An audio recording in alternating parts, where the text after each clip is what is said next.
Hello,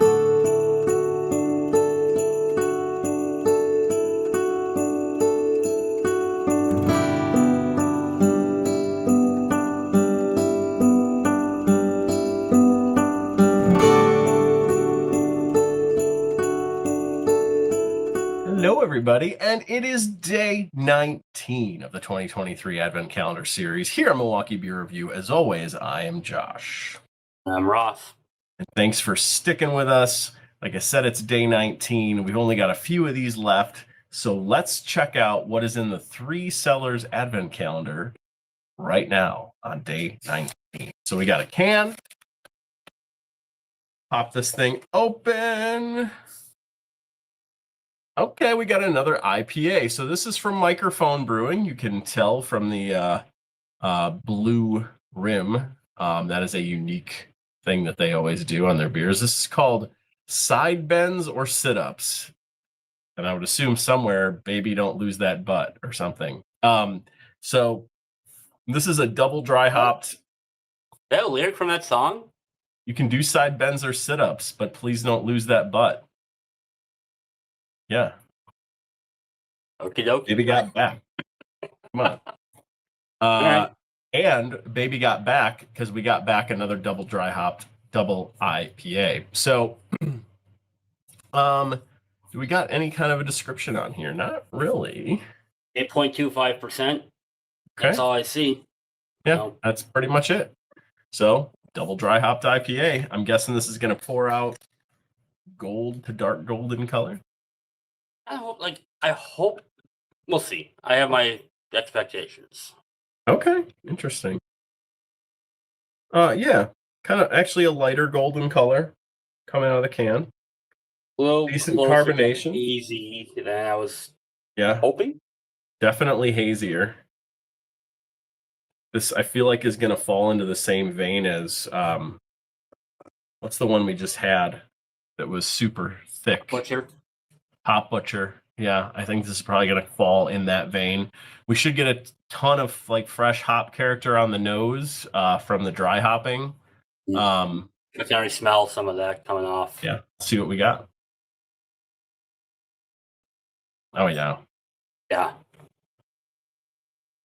smells really good. It's nice fresh hop character. Doesn't say what hops are in this particular beer. Yeah, there's nothing on this but beer.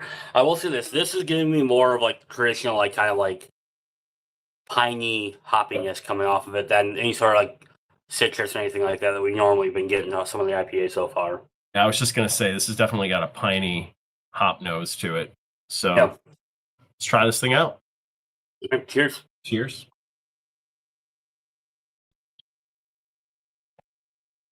I mean that's just a bitter IPA.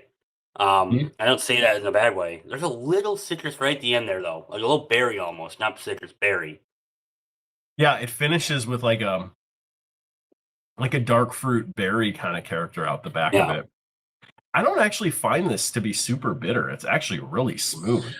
I don't think it's like I don't think it's super bitter, but bitter is the overwhelming characteristic that's coming off this one.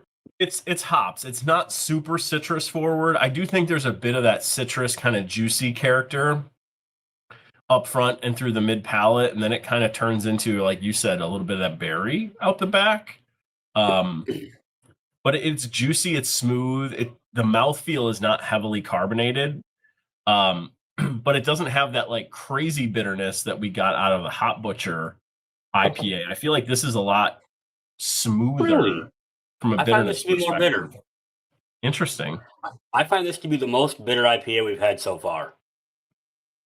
There's definitely bitterness there, but it feels calmer. Like I feel like the bitterness we got from the Hop Butcher had more of a bite to it.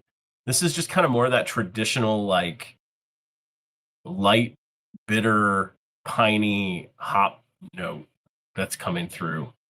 And I think that's why, like, with every IPA we've had so far, there's been some sort of dark fruit, tangerine, orange, pineapple, something that's cutting through that bitterness. And this one's got that, because it has that pine, the bitterness level might not be any higher or lower than the rest, but there's nothing there to kind of like sweeten it up until like the very, very, very end, which I think to me why this is coming off more bitter than the rest. And I'm not saying it comes off more bitter in a bad way at all. I really like that. Sure. Like if I like of the IPAs we've had so far, this is probably as close as we've had to like a traditional IPA in my opinion. I really enjoy it. I like it. It's super consistent, to your point. It's not jumping all over the place. There's not a bunch of crazy notes in this beer or things to really pick out. It's hops, it's bitterness, it's some malt character from that IPA. It's pretty standard, and it drinks again with a bit of a creaminess to it too. The mouthfeel being not super carbonated. Little bit, yeah. This is tasty. So we've had a few IPAs in this box. You can kind of cross compare where you've scored some of them in the back of your mind, but where would you put this one? Because this falls more in line with what I really like in IPAs, I'm going to give it a 4.25. I really enjoy this.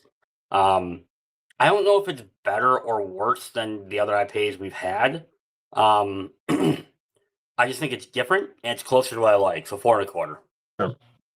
I really like this too. I don't know that I like it as much as what we got from Hop Butcher or as much as we got from Amorphic. I'm going to go 4 on it, but it's a strong 4. It's a really good drinking IPA. There's nothing wrong with this at all. In fact, it's, like you said, I think it's more traditional. It's not trying to be anything crazy. It's just double dry hopped IPA. And it's tasty. So I'm going to go with a 4. Again, we've not really had a bad beer in this entire box. We've got 5 beers left to go, and we have not had a bad one yet. At least not terrible.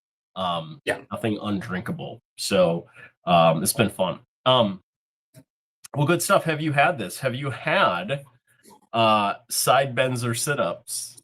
Let us know what you think in the comments.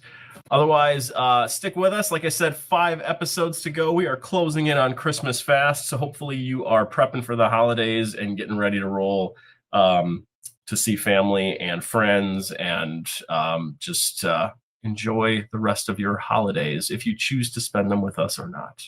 Otherwise, we'll see all of you on Wednesday. Thanks, everyone. Bye-bye.